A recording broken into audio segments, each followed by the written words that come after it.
नमस्कार। आज के इस वीडियो में हम लोग सेल बायोलॉजी के अंतर्गत introduction of cell and cell theory का अध्ययन करेंगे।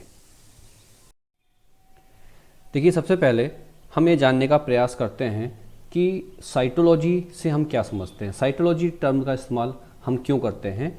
तो देखिए, ये साइटोलॉजी शब्द है, ये दो अक्षरों से मिलकर बना है, काइटोस और लोगस। काइटोस का मतलब होता है सेल और लोगस का मतलब होता है स्टडी। अर्थात साइटोलॉजी जो टर्म है, इसका इस्तेमाल हम कोशिका का अध्ययन करने के लिए पुराने समय में हम इस टर्म का इस्तेमाल करते थे और इसके अंतर्गत हम पढ़ते क्या थे, कोशिका की संरचना। अर्थात साइटोलॉजी जो शब्द था, ये एक पुरातन समय में यूज़ किया जाने वाला शब्द है, जिसके अंतर्गत हम केवल कोशिका की संरचना का ही अध्ययन करते थे। लेकिन आजकल वर्तमान में हम सेल बायोलॉजी शब्द का इस्तेमाल करते हैं और सेल बायोलॉजी एक व्यापक शब्द है, जिसके अंतर्गत हम कोशिका की संरचना, उसके कार्य की, उसकी जैव रासायनिक मतलब बायोकेमिस्ट्री और उसकी जेनेटिक्स अनुवांशिकी का अध्ययन करते हैं।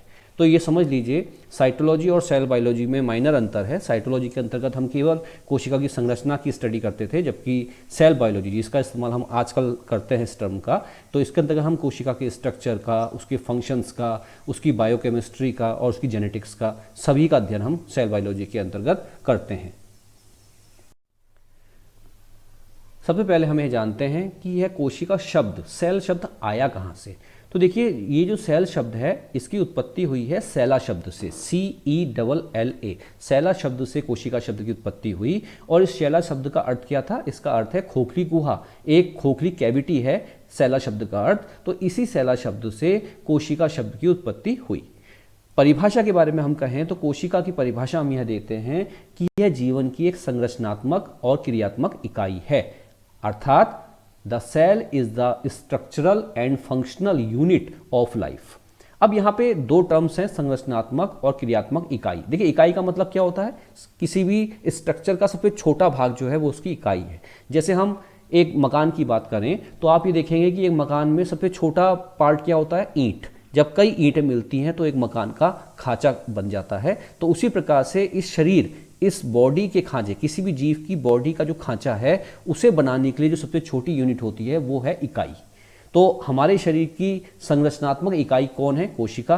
क्यों कहते हैं संरचनात्मक इकाई? क्योंकि हमारी जो स्ट्रक्चर है, जो संरचना है, उसका सबसे छोटा पार्ट क्या है? कोशिका है।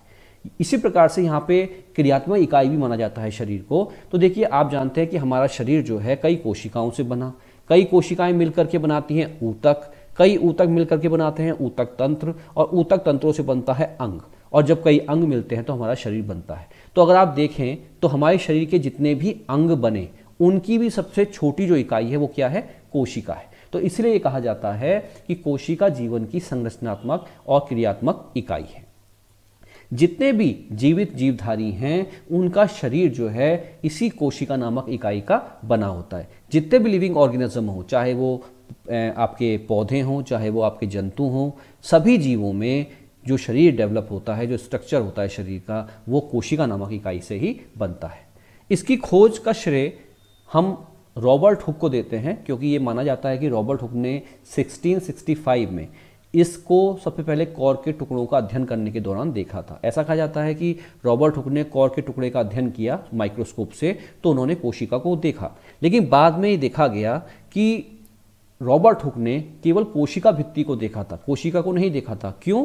क्योंकि कॉर्क जो कोशिका है, कॉर्क क्या है? एक डेड सेल है, एक मरी हुई कोशिका है। तो स्वाभाविक सी बात है कि जब रॉबर्ट हुक ने माइक्रोस्कोप से कॉर्क सेल को देखा होगा तो वो सेल तो डेड है। तो इसका मतलब उन्होंने क्या देखा? केवल कोशिका भित्ति को देखा था, सेल वॉल को देखा था।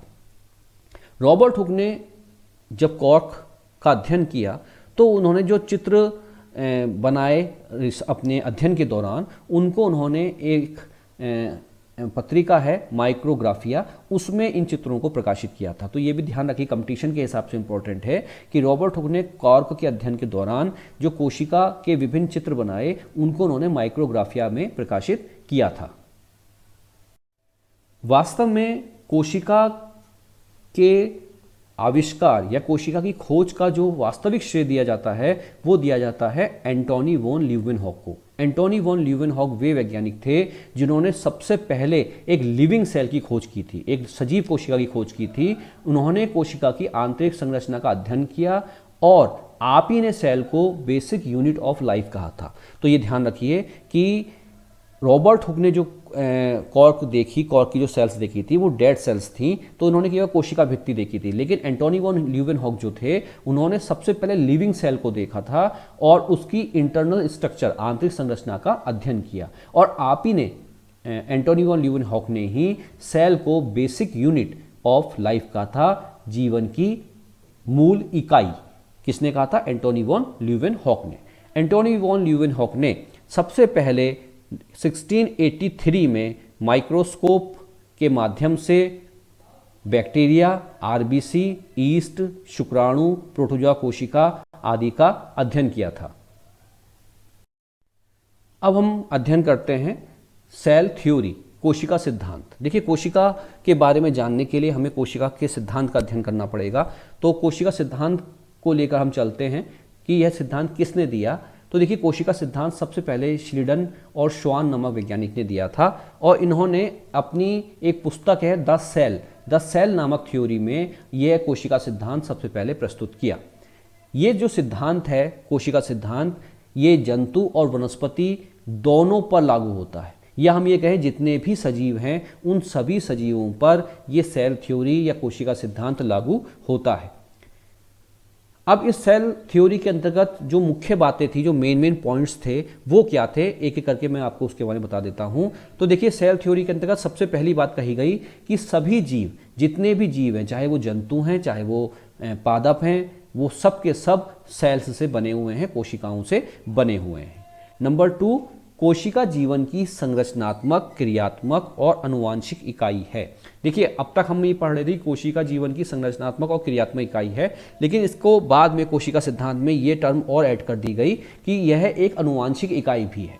तो ये ध्यान रखना है कि सेल जो है वो किसी जीवन की संरचनात्मक और क्रियात्मक इकाई तो है ही है, साथ साथ वह एक आनुवांशिक, एक जेनेटिकल इकाई भी है। सभी कोशिकाएं, जितनी भी सेल्स हैं, वो सभी सेल्स रासायनिक संगठन के आधार पर और उपापचय, मेटाबॉलिज्म के आधार पर एक जैसी होती हैं। तो जितनी भी सेल्स हैं उनकी रासायनिक संगठन को देखें, अगर हम केमिकल कॉन्स्टिट्यूशन देखें उनका, और उसकी मेटाबॉलिज्म को हम देखें, तो सभी की सभी सेल्स जो हैं बिल्कुल एक समान होती हैं। सभी कोशिकाओं की उत्पत्ति पूर्व किसी सेल से होती है। तो ये भी हमें ध्यान रखना है कि जितनी भी कोशिकाएं हैं उन कोशिकाओं की उत्पत्ति जो है पूर्व जो निर्मित सेल्स हैं उन्हीं से होती है। ये पॉइंट भी कोशिका सिद्धांत में पहले नहीं था ऐड, बाद में रोडोल्फ विर्चो नामक जो वैज्ञानिक थे ये पॉइंट उन्होंने दिया था और उन्हीं के द्वारा इस पॉइंट को सेल थ्योरी के अंतर्गत ऐड किया गया है कि सभी कोशिका, जितनी भी जो नई कोशिकाएं हैं, उन सब का जो ओरिजिन है पुरानी कोशिकाओं से ही होता है, अर्थात पुरानी कोशिकाओं के द्वारा ही नई कोशिकाओं की उत्पत्ति होती है।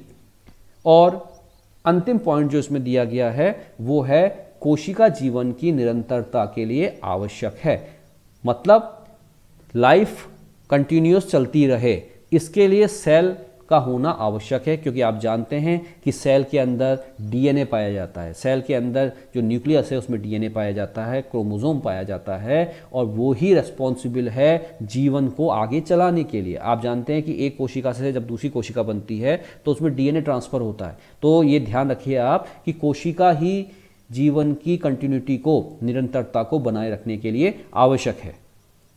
और लास्ट पॉइंट, सभी जीव क्रियाएं इसलिए कर पाते हैं क्योंकि कोशिका आपस में अंतर क्रियाएं करती हैं। देखिए, बहुत इंपॉर्टेंट बात ये कोशिका सिद्धांत में कही गई है कि जीवित जितने भी सजीव हैं वो अलग अलग एक्टिविटीज़ करते हैं। वो चलते हैं, वो उठते हैं, बैठते हैं, खाते हैं, पीते हैं, बातें करते हैं। ये सभी की सभी एक्टिविटीज़ जो जीवधारी कर पाते हैं वो इसलिए संभव है कि ये जो कोशिकाएं हैं इनका आपस में कोऑर्डिनेशन होता है, ये आपस में अंतर क्रियाएं, इंटरेक्शंस करती हैं, इंटरैक्टिव क्रियाएं करती हैं, अंतर क्रियाएं करती हैं, इसीलिए सभी जीव अलग अलग क्रियाओं को कर पाते हैं।